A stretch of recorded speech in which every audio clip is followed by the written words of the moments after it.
All right, let's get ready, and here we go. Let's begin with headlines. Lots of stuff in the headlines. I want to talk a moment about the Mueller report. Now, as everybody knows, breaking news today, the House has moved to subpoena the Mueller report, not to have the 4-page summary from the Attorney General, but to have the entire, 280-page report, unredacted, distributed to the Congress. And that subpoena has been done. The chairman of Judiciary, after the vote, has given the Attorney General, I believe, a week to voluntarily do it before they go to court. Interesting, at Diversity Honors, we had Congressman Debbie Wasserman Schultz, and we did an interview with her. And while we were talking about diversity, of course, I was thinking about you, America.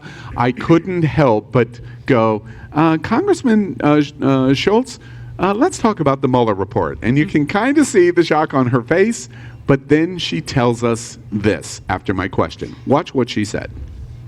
About the publication of the report. Where are you on that? What do you think? Well, we have to make sure, first and foremost, that the entire report is released unredacted as soon as possible. A 4-page summary by Trump's hand-picked Attorney General, who had a bias coming into the job in the first place, is not what the American people should expect. And we have to make sure that we can continue to get to the bottom of particularly the obstruction of justice issues and collusion that, frankly, I believe both of which were evident, despite what the 4-page summary says. Well, as you can see, we were thrilled to get the former chairman of the Democratic National Committee, and of course everybody knows the relationship with Hillary Clinton and the emails about the presidential campaign. We were thrilled to be able to have that interview and ask something that was so topical on the Mueller report. We're going to keep us all abreast about what happens next with the subpoena. Can I just tell you how much I want to give her a blow dry?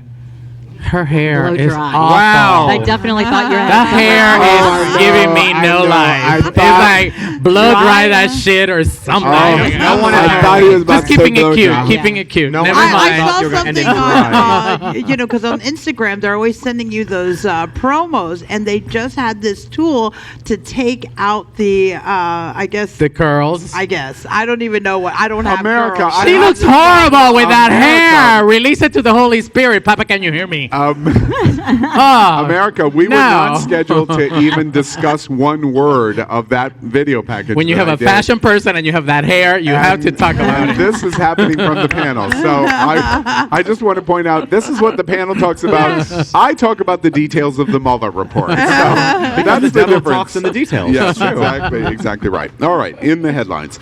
Moving on, other big headlines this week.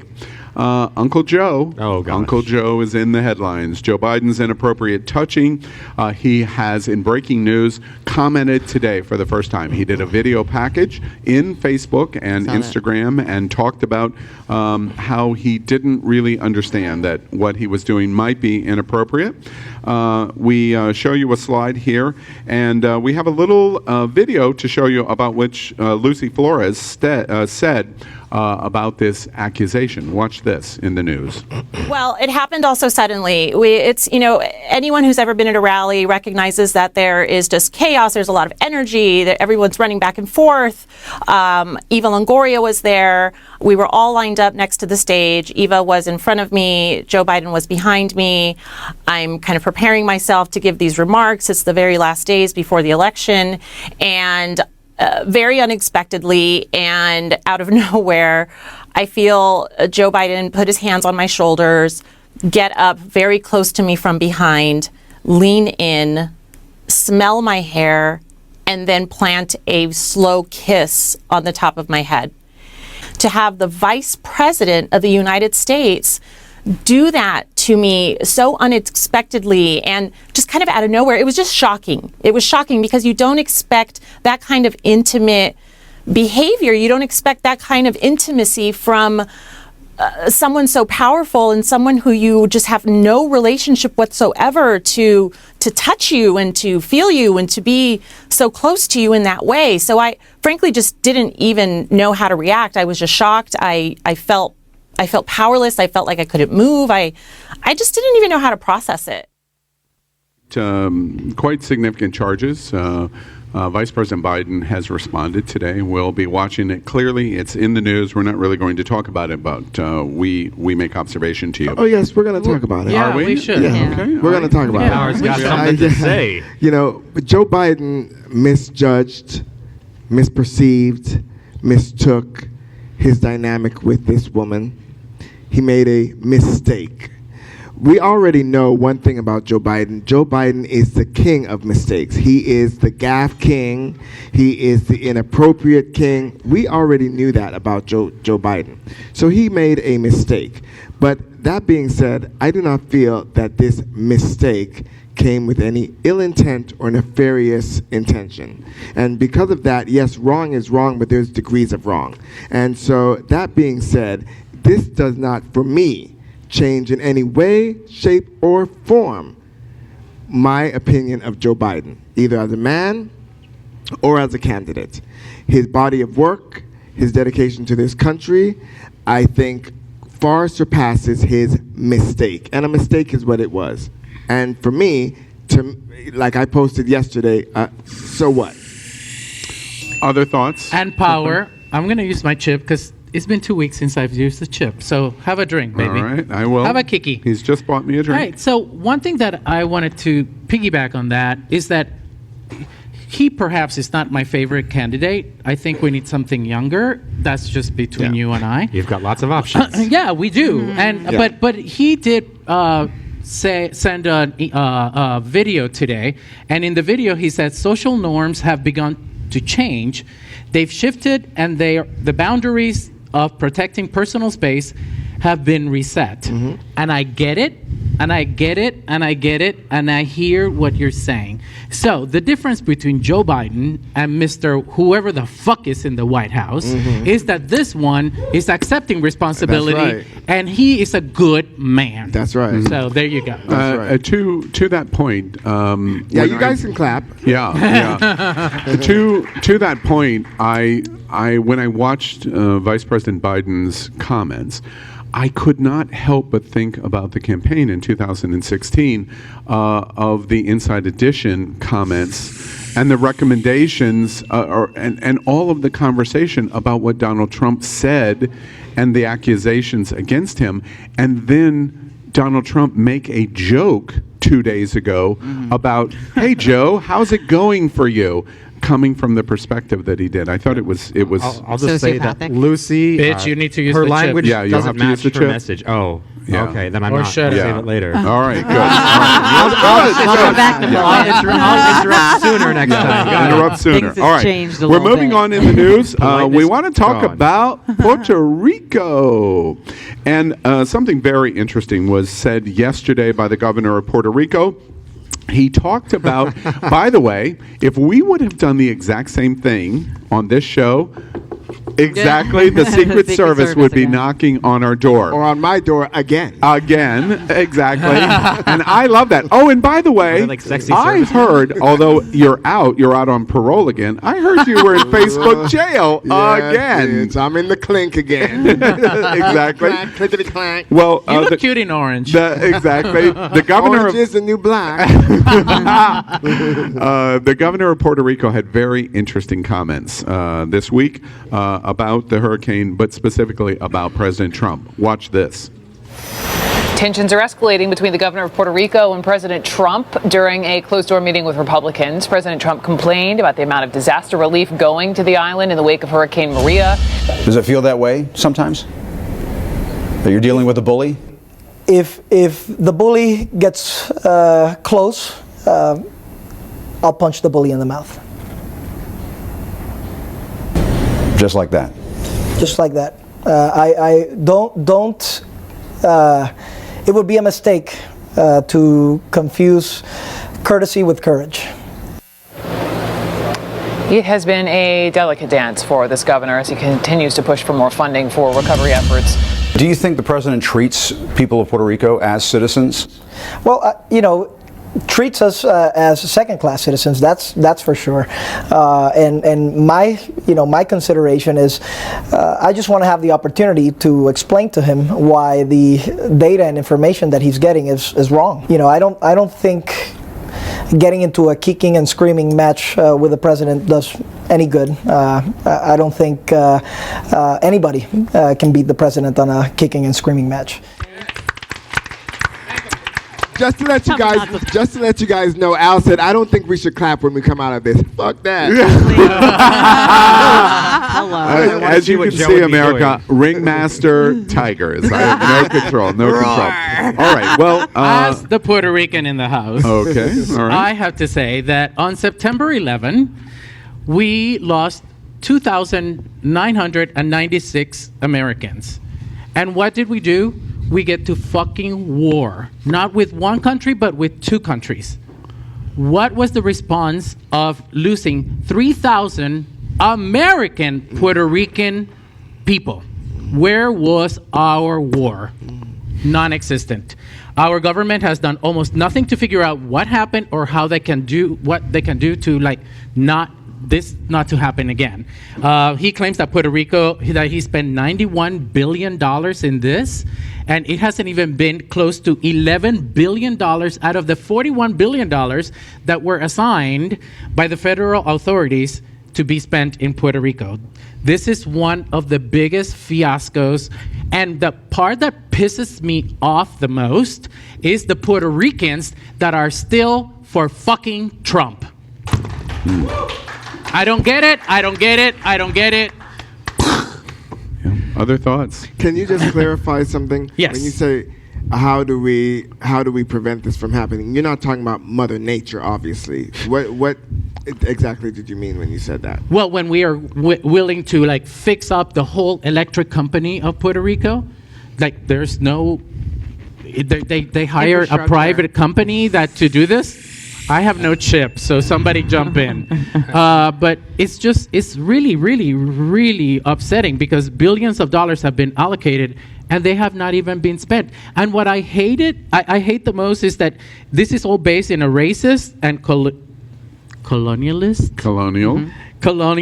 attitude from the president because he thinks that we are not American citizens. Yeah. And I am an American citizen. Yeah, absolutely. Yep. And I mean, the I governor have just to, said... No, we're out of time unless you use a chip. Fine. You can't. I won't use it. I just want to punch him too. He doesn't want to. All right. I have to say first and foremost. Rules. Joe Brookman, my friend, was supposed to be here tonight. He is still in Washington, D.C. He chickened out. Doing whatever nefarious things he's doing in Washington, D.C. What are you doing? I know. What the hell is he? I told you it was at one of them goat sacrifices. Joe. Joe was babies. Joe, we love you and we miss you. Joe will be back next week. It'll be the first time in a while where Power's sitting there, Joe's sitting there. You saw the meme that we did this week. That means the only Joe people left to sit next to you are the Puerto Ricans and the Mexicans. Yes. So good luck to you. So Joe, we wish you back. Joe, We how wish you does it back. feel? Because I know you're watching at home to see another Democrat take a Republican seat. Oh dear. Those are fighting words. All right. Let's Can we move do on. a Jello shot on that? No, I'm just right. All right. Next in the news is Brunei and the dust up this week that has begun about Sharia law. I'm not pronouncing that completely correct, but the government of Brunei and especially the royal family in Brunei, the country, the national government, which is really the royal family, owns many famous hotels in the world, luxury.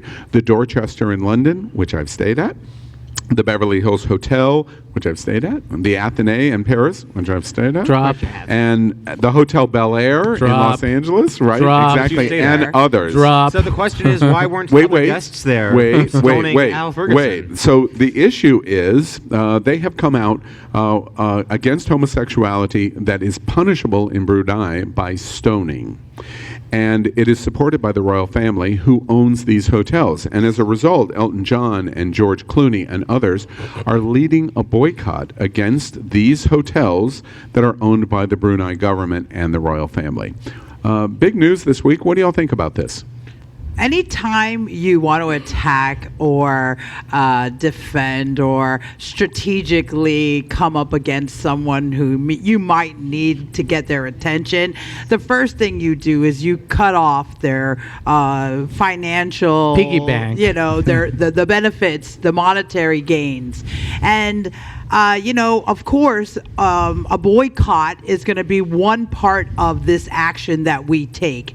Our LGBTQ family are being stoned in streets, here in specifically, but all around the world this is happening to our community. So this is just one move on this chess game that we're playing, and it's going to continue to require us to be courageous, and also put our money where our mouth is and use our money consciously, and not support the agendas who are coming at us. Yeah, and that's not just Chick-fil-A, which is the one everyone likes to point fingers at. Chick-fil-A is bad because they give money to anti-LGBTQ nations or to organizations. This is so much worse. That's just funding someone. This is going to a location that advocates and goes through with stoning, not just murder, but stoning. That's one of the most gruesome types of death. So if you can possibly post about Chick-fil-A and delay that one really day terrific point. and make it about, I think the hashtag is boycott Brunei, just consider that for a minute because it's so much more than Chick-fil-A. Does anybody else Hundreds of disagree? our brothers and sisters are already moving the fudge out